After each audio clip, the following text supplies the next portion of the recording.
Hi friends, நான் உங்க அண்ணா Peter பேசுறேன். இன்னைக்கு நாம பார்க்க போற ஸ்டோரியுடைய தலைப்பு எலியாவும் காகங்களும். எலியாவும் காகங்களும். இன்றைக்கான வேதவசனம்: காகங்கள் எலியாவுக்கு விடியற் காலத்தில் அப்பமும் இறைச்சியும் சாயங்காலத்தில் அப்பமும் இறைச்சியும் கொண்டு வந்தது.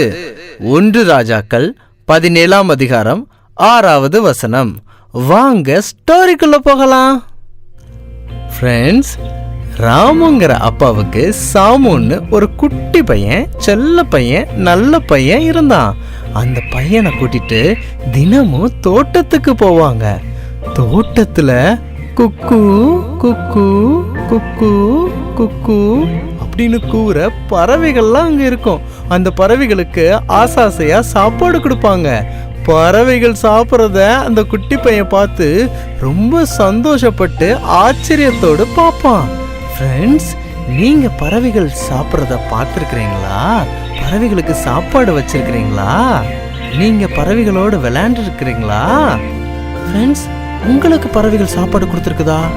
இன்னைக்கு நாம பார்க்க போற ஸ்டோரியில பறவைகள் ஒருத்தருக்கு சாப்பாடு கொடுத்துச்சு. ஃப்ரெண்ட்ஸ், இந்த இன்ட்ரெஸ்டிங்கான ஸ்டோரியை நாம பார்க்கலாமா? இஸ்ரேல் நாட்டில் ஒரு கெட்ட ராஜாவும் கெட்ட ராணியும் இருந்தாங்க. அந்த கெட்ட ராஜா பேரு ஆஹாப், அந்த கெட்ட ராணி பேரு யெசபேல். அவங்க ஏசப்பாவுக்கு பிடிக்கவே பிடிக்காத எல்லா தவறுகளையும் செஞ்சாங்க. அவங்க கல்லாலையும் மண்ணாலையும் ஒரு பெரிய சிலை செஞ்சு அந்த சிலைய வணங்கினாங்க. அந்த சிலை பேரு பாகால்.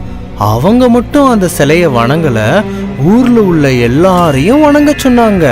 அப்போ ராஜா என்ன சொன்னார்னா, இந்த ஊர்ல உள்ள எல்லாரும் இந்த சிலைய தான் வணங்கணும், ஏசப்பாவை வணங்கக்கூடாது.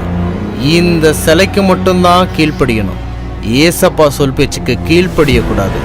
அப்படி யாராவது ராஜாவுடைய வார்த்தையை மீறினா அவங்களுக்கு பனிஷ்மெண்ட் உண்டு அப்படின்னு கட்டளை போட்டுட்டாங்க. உடனே அந்த ஊர்ல உள்ள இஸ்ரவேல் மக்கள் எல்லாரும் அந்த சிலையை வணங்க ஆரம்பிச்சிட்டாங்க.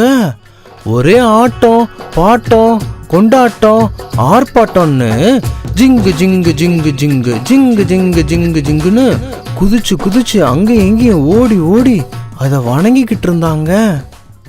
அந்த ஊர்ல பாகால் சிலைக்கு அநேக கோயில்கள் இருந்துச்சு.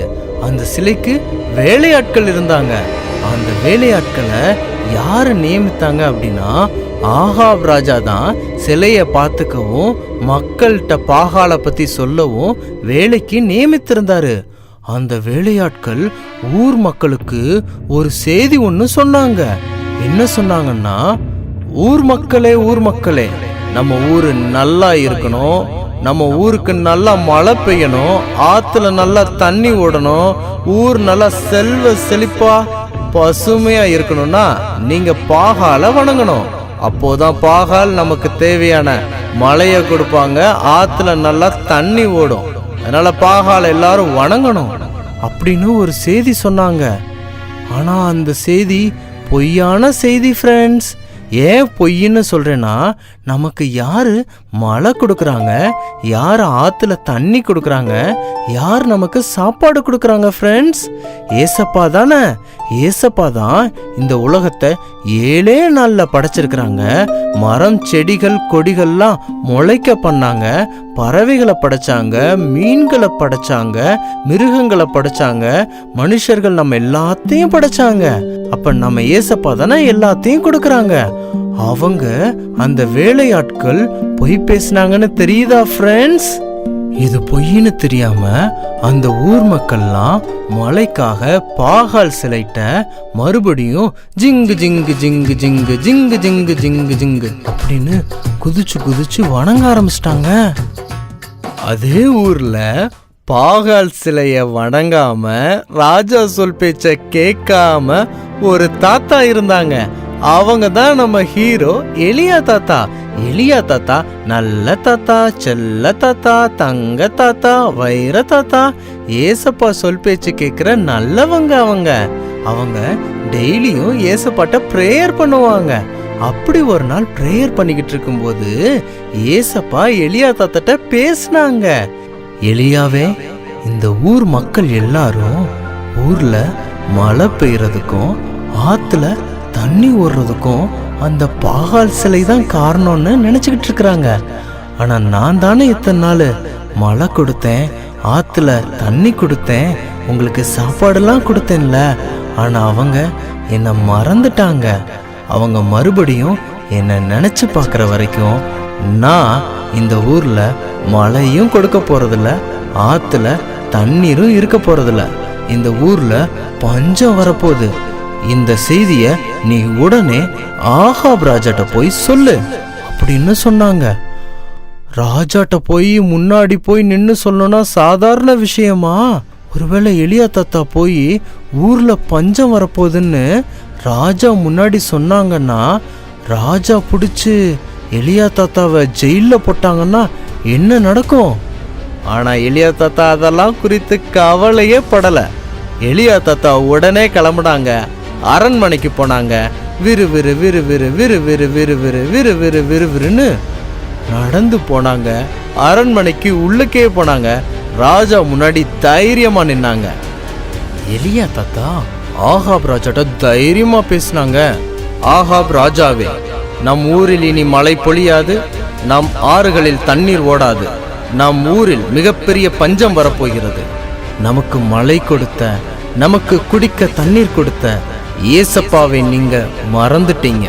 மறுபடியும் நம்முடைய ஊர் மக்கள் எல்லாரும் ஏசப்பா தான் நமக்கு மழை கொடுத்தாங்க, நமக்கு குடிக்க தண்ணீர் கொடுத்தாங்கன்னு எப்ப நினைச்சு பாக்குறீங்களோ அது வரைக்கும் இந்த ஊர்ல பஞ்சம் இருக்கும் அப்படின்னு தைரியமா சொல்லிட்டு அரண்மனையை விட்டு வெளியே விறு விறு விறு விறு விறு விறு விறு விறு விறு விறு விறு விறுன்னு நடந்து வந்தாரு.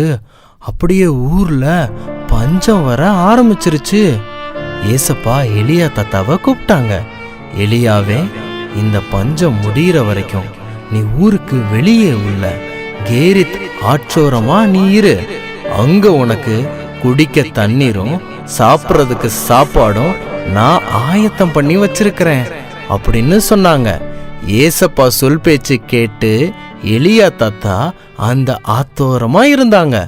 தாகம் எடுக்கும்போது அந்த ஆத்துல உள்ள தண்ணியை எடுத்து மடக் மடக் மடக் மடக் மடக் மடக் மடக் மடக்குன்னு குடிப்பாங்க.